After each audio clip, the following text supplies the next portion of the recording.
psychos. I've spoken on the show in the past about my work ethic, which at times has been a bit extra, as the kids say. Some of this is who I am, and in some cases, it was more about me trying to get something personal from my professional life. In any case, I'll say, because I've held this mindset for so long and because I've held leadership roles, my initial reaction to quiet quitting when I heard about it was reflexively pretty negative. Something like, what's wrong with these lazy, entitled people? You know, it's something akin to get off my lawn. You know, it's like, but I think this came from, frankly, a place of resentment and frustration. The former, because I had played by what I thought was the rules by giving my jobs every ounce and then some of myself. And damn it, if others don't dance to the same music. I did this for years. And also, as a leader, I've had responsibility for large corporate programs and fully appreciate that I couldn't get anything done without the support of my teams. So I think part of my negative reaction to quiet quitting is frankly one of fear. It's scary to imagine being the general of an army where the soldiers refuse to fight. And after deeper reflection, I started to see things from another perspective. The 2 letters we received on this topic fascinated me. I can certainly relate to stressed Kathy, who describes herself as, empathetic and seems very frustrated. She's in a position of needing to sell the corporate agenda while on some level being aware of the parts that are bullshit. She has to extend her own political capital and credibility to get employees to sign on. I've been in this position, and it is extremely difficult to navigate. If you lose respect as a leader, you risk losing the support and respect of everyone who works for you. But if you don't get results, your personal performance and advancement opportunities can be seriously impacted. If you're lucky, you might achieve both. But it's also pretty easy, especially in toxic cultures, to lose on both fronts. At first, I found it hard to relate to Quentin. Katie, even though we're related, but estranged. Denial. He'd originally signed it off estranged Quentin. I was like, what's that about? I didn't get it. So this is how he really wanted to reunite with me. So you know me well, Katie. I think it's fair to say most people would not describe me as a goody-goody. But I would have. What was that? No? I was laughing. Okay. No, it's true. No, the accuracy of it. Right. I'm not a good kid. No. But I would have so much guilt and anxiety from what Quentin is doing. I was thinking, like, when he was mentioning Netflix, like, I don't even watch Netflix or TV or anything like during the day on the weekends because it makes me feel like I'm being lazy. And I'd probably only allow myself to watch something if I was sick. By the way, another diversion, when I'm sick, I watch Harry Potter movies. It's my self-soothing ritual. That is kind of goody-goody. Then it occurred to me that, what's that? What's that? Harry Potter? That is a little goody-goody now that you mention it. Harry Potter is so wholesome. Yeah. I don't know. It gets dark at the end. Oh, it does? Okay. I've never watched them. I'm too much of a badass. All right, we need to stop this whole. You're like, it's over. You are the second person. Dave, our friend Dave, whom we met. Dave also hasn't seen Harry Potter, and the last time he was over, it was like screech, like record screech. It's like, just stop the conversation, and I was like, we need to do this right now. And then it was like I was like, you have to commit to watching them with me. And he was like, all right. And everyone's laughing. And I was like, no, you have to commit. And he's like, all right, next time I'm over a weekend or whatever. And I felt like, how many people are left in the world who are Harry Potter virgins? Like, I'm going to experience watching Harry Potter with someone like for the first time through their eyes. So, well, maybe. Listen, so you're another person now. Yeah, first of all, you've just identified a pattern, which might be cause for evaluating the company you keep. And second of all, maybe the reason that you don't identify as being a goody-goody is because you hang out with virgins. You're like, I'm just the badass because I'm the person who's not a virgin. I'm the badass. Because I'm the only person who's Harry Potter. That makes me the badass. Yes. Yes. I have seen it, and it feels like every time I travel, we don't have like regular cable or anything. We just do streaming. And so whenever I'm traveling and I'm in a hotel or something, Oh, somehow I always happen upon the channel that it's like always on and I can't turn it off. Like I'll just have it on in the background. And then during the COVID years, I got the flu a couple times, and then I always get a reaction from the vaccines and the boosters. So I have rewatched Harry Potter in the last 4 years, like so much. But all right, I'm just making a mental note about. Let's come back to Oh my that. God. We've got a lot of My actions for virginity. ourselves on the back of this episode. It's really Um, creating more work than it's actually getting done. I think I'm really feeling like we need to pivot away from a business podcast and making it more pop culture. But anyway, there's enough of that out there. Enough of that out there. None of that out there. We're gonna keep dropping it in and keep dropping it in. But back to Quentin, my son. Yeah. Man, you and your colleagues, you are sick. Like not with the flu or a sinus infection, but like sick in spirit. Sick from working in a job that clearly doesn't challenge or inspire you on any level. Probably sick from feeling insecure or threatened at work if you're talking about layoffs are there all the time, and probably even like more broadly sick of feeling trapped in an economic system that requires you to trade off mental and physical wellness for the ability to pay off those student loans and your rent. Yeah. We talk frequently on the show about trade-offs and consequences of choices made playing the game.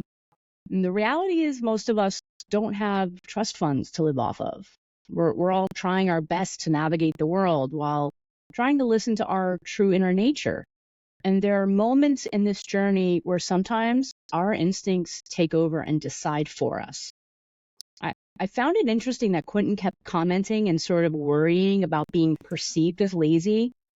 It's kind of like narcissism. My sense is that people who are lazy don't feel a whole lot of angst about being lazy.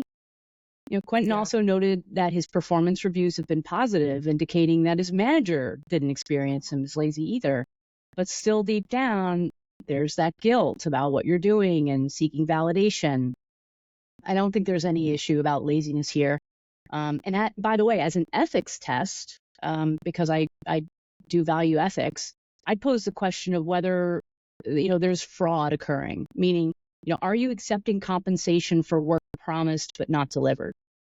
And we can rule this out because his manager is rating him positively. So, Quentin, there's no reason why you should feel guilty toward your company for what you're doing. But I'd ask you to do some soul searching about whether you're feeling guilty, about yourself. I bet you have a whole lot more to offer the world and yourself. You're wasting time and your talents being where you are. And I think you know it. As for Kathy, she suggests that what's happening is broad-scale quitting. There's some prisoner dilemma happening here because if only a few people do it, it's a performance problem. But when everyone does it, it becomes revolutionary. The zeitgeist about work and our relationship to it has profoundly shifted. COVID maybe was the catalyst. And what we're seeing now is perhaps a natural reaction to the loss of meaningful, fair work, and even in some cases, poor corporate behavior, emboldened by deregulation, consolidation, and the absence of fair labor laws, at least here in the U.S. Quiet quitting is a counter to all of this, an autocorrection. It's not just about stagnant wage increases and layoffs. I think it goes much deeper, and you suggested this too, Katie. I think it's about finding meaning in one's life and contributing positively to the world itself. As the veil is lifted on the realities of work life, many are finding themselves bored, depressed, or disengaged. Updating Excel and making PowerPoint slides from meetings that have no real value or purpose is draining. This is not what we were put on earth to do. Don't get me wrong, there are trivialities of life. There always will be. But somehow it feels like we've lost our way. I saw a meme the other day. I might have sent this to you, Katie, I forget. But it was like a beautiful waterfall, and it was captioned, "Human beings saw this and created Deloitte." Not to pick on Deloitte, but clearly there's a dimension of quiet quitting, which is about power, which you brought up, Katie, and employees trying to regain agency as they become more consciously aware that they really don't have very much. Yeah. But I also think there's a broader transformation at play. a more profound awakening of our true nature. I'm hopeful that this will force more profound changes. At one point, child labor and 80-hour work weeks was legal.